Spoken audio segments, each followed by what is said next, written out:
ตอนนี้กับกำลังการผลิตเฮากับยังบ่ถึงยังบ่ตอบโจทย์กับความต้องการเนาะเพราะว่าผ่าฝ่ายเฮานี่มันค่อนข้างว่าเฮ็ดยากน้อยนึงสมมุติว่าเฮาได้สีคามมาเทื่อนี้เนาะลูกค้ามากสมมุติว่าเฮาเฮ็ดเฮาสามารถเฮ็ดได้แต่10ฐานเนาะแต่ว่าลูกค้าอยากได้หลายก่อนนั้นก็คือบ่ได้แล้วคล้ายๆแบบมีจำนวนจำกัดนะโอ้ยสบายดีข้าพเจ้าสื่อพรทิพย์ไสหยาเสนาเนาะสื่อลิ้นเป็นสื่อก้อยปัจจุบันแม่นเป็นเจ้าของห้านบ้านยาขายผ้าฝ่ายผลิตภัณฑ์อยู่ห้านเฮาส่วนหลายมันก็จะเป็นผ้าฝ่ายทั้งหมดเลยเครื่องที่ว่าเฮาขายเป็นตัวเด่นๆอยู่ในห้านก็จะมีเสื้อสูทผู้ชายเนาะเสื้อสูทนี่แม่นเฮาสามารถแทกตัดได้แล้วก็อีกผลิตภัณฑ์อื่นก็จะเป็นพวกผ้าฝ่ายเสื้อยิงเฮาก็เฮ็ดแต่ว่าส่วนหลายเสื้อยิงเฮาจะเป็นให้ลูกค้าสั่งตัดเอาแต่ว่าคือเสื้อผู้ชายนี่เฮาจะตัดออกมาโซอยู่ในห้านเลยแล้วก็จะมีพวกผ้าตุ้มแล้วก็เสื้อคอเชิ้ตผู้ชาย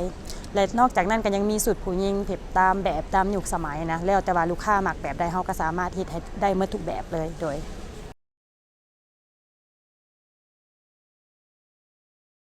ดยแม่นแล้วห้านเฮาแม่นจะเน้นเป็นผ้าฝ่ายแม่นผลิตอยู่สะวรรณเขตอยู่บ้านละหาน้ำเป็นบ้านของย่าเฮาก็เลยใส่ชื่อห้านบ้านย่าเจ้า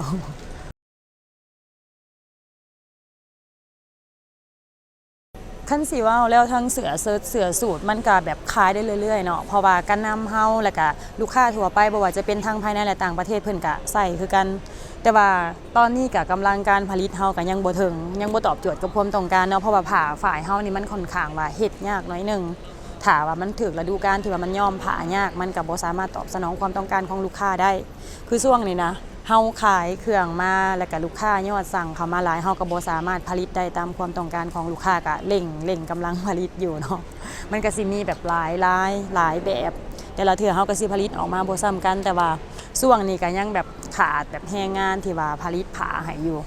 แต่ส่วนเรื่องผลิตเสื้ออีหยังก็บ่มีปัญหาเพราะว่าคันสิเว้าแล้วผ้าเฮาผลิตมาแต่ละเทื่อมันจะบ่คือเก่า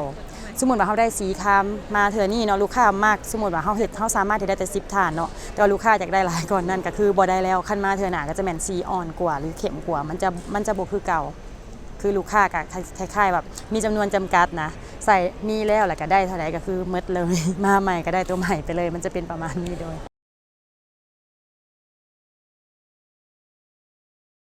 ตัวนี้มันก็คันสิเว้าแล้วคนงานที่ว่าต่ำผายเฮาเนาะมันก็บ่ได้หลายเนาะมันมีขอบเขตจำกัดหั้นนะแล้วบัดนี้มันก็บ่มีแต่เฮาผลิตมันก็สิมีหลายห้านอาจจะมีแบบสาขาประจำบ่หั้นนะเฮาก็ต้องได้แบบต้องได้ทำใจในจุดนี้หั้นนะต้องได้ค่อยเป็นค่อยไปคันว่าสิผลิตหลายๆเลยก็ต้องได้ซอกแรงงานตื่มนะตัวนี้มันก็เป็นจุดท้าทายสุดคือตอนนี้แหละคันเฮาเมิดเครื่องหอบนี่ก็ต้องได้รอถาไปอีกประมาณเดือนหนึ่งเฮาจึงสิได้มีผ้าลายใหม่เข้ามาคือต่ำนี่เฮาก็ต้องได้คัดละเอียดเฮ็ดให้สีงามๆเผื่อเวลาเฮามาตัดเสื้อแล้วเฮาจะได้ลวดลายที่งามถ้าสมมุติว่าเฮาต่ำบ่ใส่ใจเนาะคัดลายผิดออกมามันก็บ่งามเฮาก็บ่อยากเฮ็ดให้ลูกค้าเพราะว่าเฮาอยากให้ลูกค้านุ่งและมั่นใจก็คืองามเลยโดยเฮาจะเน้นประมาณนี้อยู่ห้านเฮา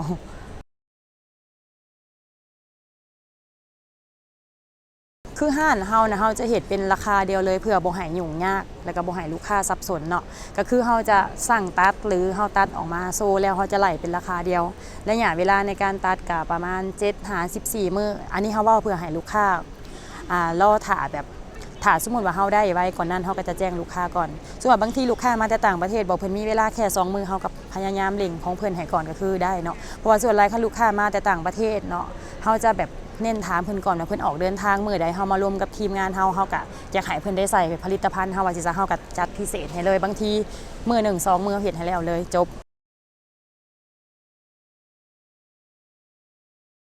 ตอนนี้กับลูกค้าต่างประเทศก็กำลังเริ่มรู้จักเนาะบางทีเพิ่นเห็นเพจเฮาบ่เพิ่นก็ทักเข้ามาหรือว่าเพิ่นมาเฮ็ดเวียกอยู่ลาวเพิ่นเห็นเพจเฮาแล้วก็เพิ่นให้พนักงานเพิ่นหรือเลขาเพิ่นติดต่อเข้ามาเฮาก็ผลิตให้เพิ่นโดย